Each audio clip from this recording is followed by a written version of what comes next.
Hello, viewers. Welcome to another episode of Sara Talks. So, today in our studio, we have a guest who wears multiple hats. She is a yoga instructor, a visionary entrepreneur, and the founder of Gemma's Baskets of Joy. Yes, I'm talking about Jermaine Mendes. How does she do all that? Let's hear it from her.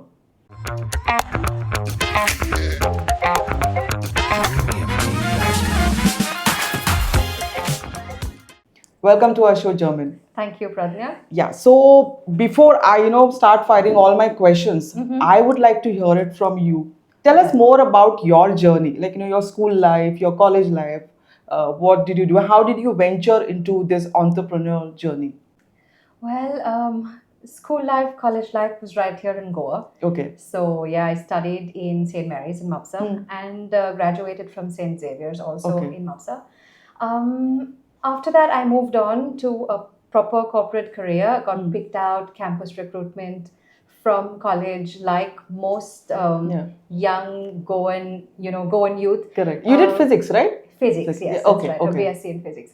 And like most Goan youth, you're ambitious, you're fired up. Yes. You don't want to stay in Goa. Yes. You're waiting to go out. So I worked in Bangalore. I worked in London. Got married, moved to Dubai. Stayed there for 10 years. Worked there for some time. Had kids there. And then suddenly you realize, kids are so grounding, right? Yeah. Crazy, Yes. but grounding at the Yes, same time. yes. So it was, the kind of life we lived. We realized that the kids don't have access to their roots. They don't have access to the kind of childhood that we had.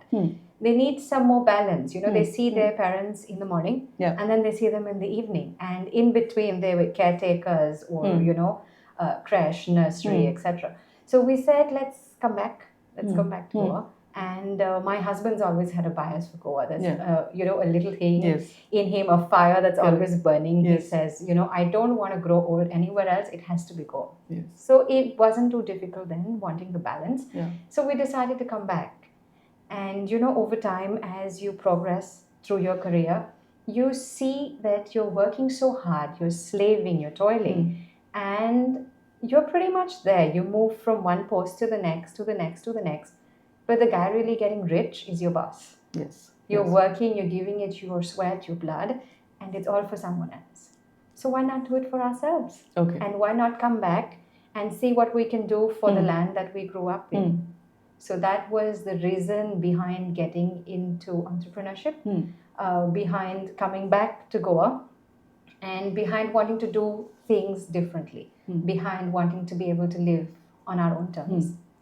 Yes, we, like most people in business, you start up thinking, I'll be a business owner. I will work my own hours. Yes. It's not going to be like, okay, it says 9 to 5, but then I'm always working overtime and I come home tired. But when you dive into it, you realize, hey, this is 24/7. Yes, absolutely. And so now recently I attended this workshop, how about risk management. And then they carried out something called a SWOT analysis. When you first venture into your business, that's the analysis you do. Like what kind of business you want to start. You do a market survey. So there is something called a SWOT analysis, and which is basically talking about your strength, your weaknesses, opportunities, and your threats. So what was the first thing that you chose, whether it was opportunities or the strength or weakness or the threats? What did you choose first? Coming back and getting to start over or reinvent yourself, when you're inventing yourself in your 20s, you think differently. Yeah. When you come back and you're reinventing yourself when you're older and wiser, you think differently, right? So you realize that, hey, you know what? I've done the first basic check marks. And now it's time that I can explore things that I'm passionate about. Like most of us growing up, we didn't have the kind of facilities, guidance to, study career oriented or, have your passions become your career from the beginning, right? Yeah. Which is something that our kids are blessed to have. So, like that. So when we came back, one of the first thing I did was start Jemma's Homemade. And the motivation behind that was, again, the kids, because I had children who, or my boys at least, were allergic to the preservative or to the food color Okay. that was in a lot of different treats. Hmm. So I started with making pickles, making jams at home for them. And you know, while we lived in the UAE, people would tell me that these are good. Why don't you do things on your own? And you know, life is different there. So coming back to Goa, it was a chance to explore that, explore that side. And we started with that. And you know, while simultaneously running a cafe along with my husband and you know, a group of friends, we started that in partnership. And like most partnerships, when you have various entrepreneurs coming together and suddenly realizing business is 24/7, Yes. those partnerships don't always last. So yeah, so the cafe didn't do very well in terms of being able to run it long term, but Jemma's Homemade stayed. Yes. And So you mentioned that your inspiration behind Jemma's Homemade were your kids. Yes. But there's another saying that mothers are the best innovators. You are the one who wanted to innovate when it comes to cooking, or you always had that passion for cooking even before marriage? Before marriage, not at all.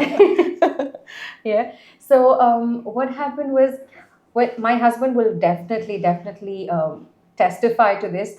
When we started out, I was horrible in the kitchen. Okay. We had a lot of fights, a lot of arguments over not so good food. Okay. And over time, you know, trying and then, you know, trying to cook things that both of us liked. And then eventually trying to cook kids that the kids liked. And later on, as they grow, you realize, you know what, I'm not giving them enough nutrition. I'm not giving them enough vegetables. I'm not giving them enough this. And then comes jugaad and innovation. Yes. And you have to disguise the most mundane, most boring sounding food and make it interesting. Yes. So that's where innovation came in. And that's where I think, you know, combining the preservative free, chemical free, along with making it healthy, took Jemma's Homemade to different places. So we were among the first people to do diabetic friendly jams in Goa. Okay. Yeah. So we started the chia seed line. We started using jaggery. We started using honey. We started using other alternatives to sugar. Okay. Yeah. So much so now I don't make any of the sugar jams anymore. Okay. Oh, nice. That's again another healthy innovation from your kitchen. Yes. So now the next question from my end was, how many pin codes have you served till date under Jemma's? I think you know, with Jemma's Homemade, which then evolved into Jemma's Baskets of Joy, we have touched every part of Goa. Okay. We've gone to every corner of Goa. We've gone pan-India. We've gone abroad. We've had gifts delivered in the UAE, in London, in Australia. I have, you know, during holiday season, some of our regulars call me up and say, you know what, can we have a nice little basket with some of your pickles and some of your preserves and some of, you know, things that are ethnically Goan or things that are created in Goa that we can take as gifts. And they will carry little, you know, gift baskets, or like we call them our tourist baskets. Okay. They will carry those with them abroad. Okay. So it's not just seasonal, but it's like throughout the year you come up with. Seasonal. Throughout the year we have things. Okay. So it's not always just the jams or the pickles. I work with, you know, a little 2 steps back. Okay. When the lockdown hit, there were so many people or so many women now getting into entrepreneurship, trying a little side hustle to make some money come in, right? And during this struggle, I realized that, you know, there are so many talented women creating beautiful products, whether it's edibles, whether it's decorative items, you know, from soaps and candles to wall decor and, you know, various kinds of innovative edibles, and they're not able to market them. Yeah. You know, they come across a clientele that's saying, oh, why does this cost so much? Oh, why is this that? And why is that? And I realized that there is a gap that I can fill. I am connected with a clientele that is going to love their products, right?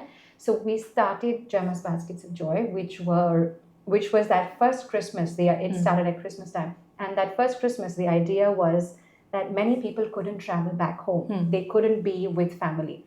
So the idea was to take gifts that were personalized, that were customized, a handwritten card with messages from your loved ones delivered straight home. Okay. And that made a difference. And that stuck. So, you know, while it brought money or, you know, sales to various women entrepreneurs, it also brought love to people who are missing their family. Correct. And what started with something small, and we said, we always said Jemma's baskets of joy, spreading smiles, one gift at a time. Yeah. So you were the actual Santa who reached out to their houses. Something like that, something like that. Okay. So it went from there, and then we eventually took it into corporate gifts because our packaging is sustainable. We are helping other women entrepreneurs. And these are a lot of points that resonate with corporates, with their CSR, right? And they're very interested. So now we pretty much cater to major festivals. We do corporate events. We do destination weddings. And then we have our tourist baskets or our holiday baskets, which is a little piece of Goa that you can take back, which is more than just cashew nuts and bibinka. Yeah. So while you were telling us more about these handcrafted or homemade items by these women entrepreneurs, you also mentioned that these are a little costly. Yes. So how do you convince the clients about the homemade stuff versus the other commercial products? Well, it's for someone. I mean, it's a little easier now because we live in an era where people understand the value of preservative-free. They understand the value of things not having chemicals. They understand the value of small batches and handcrafted, right? Women empowerment is taking the front seat. Women entrepreneurship is taking the front seat. So it's not as difficult anymore, to tell them that, hey, by purchasing this, by not bargaining too much on this, you're helping someone. And I guess that resonates with everyone. Correct. And of course, there is the quality of work. That is absolutely something we insist on. So much so that with our clientele, they know Jemma's Baskets of Joy means 100% peace of mind, yes, on-time delivery, and good quality products. Yeah. They don't have to deal with the hassle of, something substandard coming to them and then go back and forth. All of that is taken care of. Yeah. And they just get their final finished product and happy faces all around. Yeah. While you just spoke about healthy quality food products, you now shifted your focus to healthy living. Yes. You got into yoga. Absolutely. Now you are now a yoga instructor. How did this shift happen? Like most health shifts, it is a health scare, right? Yeah. And that's generally what's underlying at the bottom. And yes, for me, it was a severe hormonal imbalance. And that's when my husband said, I will go and try out yoga first, because we decided quite strongly, whenever possible, to use Ayurvedic treatment, to use homeopathic treatment, to use naturopathy or natural ways as opposed to allopathy, right? And he said, you know what, let me go and try it out and see what yoga feels like. Let's see what it's like. And, he was sacrificial knight in shining armor, being the guinea pig, going ahead and doing that. And he came back and said, you know what, it's definitely something you can do. And so from there, it started. I went, I learned. And like, it's a little silly because I didn't go to yoga classes. I had never done yoga before. I went directly into a teacher training certification. Okay. Because for me, or rather for both of us, because we're both instructors, what really mattered was to learn it properly, to be able to understand what we're doing, to be able to understand what is being said or what is being chanted, to know the meaning of what is happening, why it is happening, what is the science behind it. And you don't get that in everyday yoga classes, right? So that was very important for us, and that's why we went straight into teacher training. So my first ever yoga experience was at a teacher training institute. And since then, there's been no turning back since I understood it, and I realized there is so much value in that. So I started with a 200-hour certification, got a 300-hour certification after that, another 200 or 300 hours in meditation, and a specialization in kids yoga, because there is so much more to give back. Yeah. What is that one lifestyle change you think one should incorporate to have a very healthy and mindful life ahead? Breath. Definitely breath. We take it for granted. We just, it's something that we just do subconsciously. We don't realize what we're doing with it. And really, if you think about it, we can stay without food. We can stay some amount of time without water. But can you go more than a couple of minutes without breathing? And if you dig deeper into it, you will realize how breath is connected with so much more. So what I would say is the most important thing is focus on how you're breathing, focus on what you're breathing, and once you're conscious and mindful about your breath, everything else starts to fall in place. You are mother of 4 wonderful sweethearts. Yes. You are a yoga instructor, an entrepreneur. How do you balance your life amidst all these things? I mean, all the classes, then your classes, then all these orders. How do you balance all these things? It takes a little bit of planning and a great support system at home. So, so for us, when there is something happening, everyone rallies around each other. Good. And of course, at the very, very base is being organized, being structured, being planned, communication. Very, very important. So everyone in the house knows what's each other's plan for the day, what is happening, what to expect. So and being there because, in you work events, nothing is ever smooth sailing. Correct. There's always a hiccup. There's always something at the last minute. So while you have your organized, what looks ironclad plan in place, flexibility as well. Yes. And it's not just when we normally say like, we juggle with so many other things, but a proper planning, a proper schedule helps a lot. Absolutely does. Absolutely does. Yeah. So, I mean, I hear many people say, my day is so full. I have no time for a workout, right? But frankly, it takes 10 minutes of maybe breath work in the morning, and everyone can squeeze that in with a little bit of planning. 20 minutes, 30 minutes of a little bit of exercise. I'm not saying yoga per se, but even just a simple walk. And that definitely helps. And all of us can squeeze in, 10 minutes in the morning, 20 minutes in the evening to stay healthy. Okay. So, just a curious mother asking this question, how does your day start? Now, as a yoga instructor, does your day also start with a yoga exercise or? So yes, the day starts quite early. It starts around 5 in the morning. Okay. Because as a mother with a busy household, you're never going to find time to, do your personal practice. And as a teacher, personal practice is also very important. You can't say, I'll go to class and practice. Doesn't happen. Because when you're in class, you're a teacher and you're guiding others. It's not your practice time. So it starts at like 5 in the morning when I do some breath work, some meditation, a little while to practice. And then by around 6:15, 6:30, I'm waking the kids up, getting breakfast organized, and then the rest of the day follows as per the day's schedule. Okay. Yeah. And how about the kids? Are they also getting into the yoga practices? Yes. Have they joined you? They are. They do. In fact, you'll see some of our poses because our models are the kids. Correct. Yes, that's what you mentioned to me last time. The models are the kids. Yes. Because, people ask me, you don't have a very strong social media presence. Yeah. And I say yes, because when I'm teaching a class, I'm not making videos of me. I'm not, clicking pictures of the class going on because at that time it's the class. And then when we need to have something posted because something has to be there, we live in a very information technology kind of era. Then I'll be like, can one of you come post for me, please? So yes, big family, lots of work, hands are full a lot of the times, but also some benefits. I have ready super cute models all the time. And you also mentioned that during the lockdown crisis, you came across a network of women entrepreneurs. Yes. How has that experience been for you? It's been deeply rewarding. My husband and I often talked about being able to give back.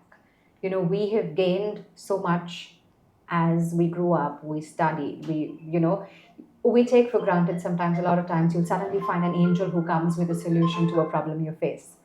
And likewise, we gain so much from society and we need to be able to give back. And, when you have a sense of gratitude, you can do that. So this has been extremely rewarding, very enriching, because you get to, in a way, handhold people. I have talked to women about how to budget, how to price their product in a way that they're not digging a hole in their pocket, in a way that their product is not being undervalued, right? I've talked to them about how to choose packaging that, cheap isn't the solution, right? It needs to look presentable. It has to be sustainable. It shouldn't be, causing chaos in a landfill somewhere, right? So I've talked to them about things like that. And literally, when it comes to women or home-based entrepreneurs, you just get up one day and you say, let me try this. And your strength is purely your product. Yeah. But there's so much more that goes into it, right? So yeah, it's been deeply rewarding to be able to handhold people on that journey and take them through that. Any experience or any review or any message that was really indeed rewarding, or that sense of satisfaction you gain after reading that message or a review from a client? Well, most recently, a couple of weeks ago, there was this 70-some-year-old lady who's my yoga student. Okay. And she sent me this long message that said, Jemma, without you, I don't know how I would be able to navigate this. I don't know how I would be able to survive. Many times, I'm sitting down there, in a difficult situation, having a conversation with you, imagining what you would say to me to guide me through this. And I truly appreciate what you've done for me, and I'm so thankful. And that always makes me smile. Yes, when you get a response like that. From, yes, indeed. Yeah. What has been the biggest learning experience, whether it's personal or in your business? I would say the biggest learning is, when you accept that change is the only constant. You know that nothing is permanent. You don't attach to anything. You don't expect things of, or certain outcomes from situations. You just have a plan, go with the flow, be flexible, and be ready to face anything. So viewers, that was Jermaine Mendes for you. Someone who has beautifully blended her passion for tradition and health all together. Thank you, Jermaine, for joining us in this podcast of Sara Talks. Thank you once again. It was a pleasure. Thank you for having me here, Pradnya.